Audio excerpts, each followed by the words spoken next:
Tutto era pronto, ma poi l'esplosione degli ultimi focolai hanno fatto tornare troppo alto il rischio dei contagi. Così per quest'anno non ci saranno i fuochi d'artificio ad illuminare Venezia nella notte famosissima del Redentore, sabato 18 luglio. Questa è una festa che mi appartiene, cioè io la sento proprio quasi come mia personale, perché ho un rapporto con questa festa praticamente di tutta la mia vita. Qui conosco bene tutto, oltre ai lancioni ci sono tutto, ma c'è proprio il cuore delle persone che evidentemente su una serata del genere è evidente che hanno voglia e bisogno di...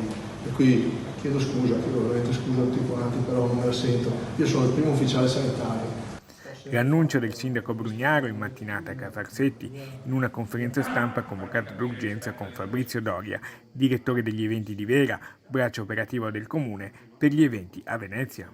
Ho sempre fatto dell'onestà e della rettitudine la mia convinzione e non posso venire tutto soltanto perché ho il grande desiderio di uscire da questa crisi, però le condizioni, io sono stato su tutta la notte, ci ho pensato e ripensato, non si può mettere neanche un briciolo. Io voglio che arrivi un messaggio da questo punto di vista, almeno questo, che Venezia appunto è stata, è sicura e sarà sempre sicura, cioè finché ci sono io non sarà mai messo nessuno a rischio e questo è un tema di coscienza. Un ringraziamento del primo cittadino comunque a tutti coloro che hanno lavorato per questo evento.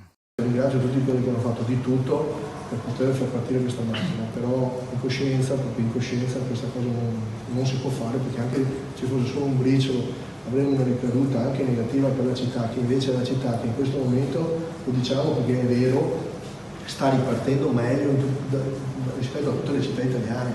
Abbiamo dei numeri che ci confortano sugli alberghi, non possiamo assolutamente mettere a repentaglio questo, solo perché dovremmo fare magari un'accelerazione. Resta nel nostro cuore. Rimangono confermati invece l'apertura del ponte votivo da giovedì 16, la messa pontificale del patriarca Moraia in Basilica domenica sera alle 19, con il consueto contingentamento e la diretta della nostra emittente.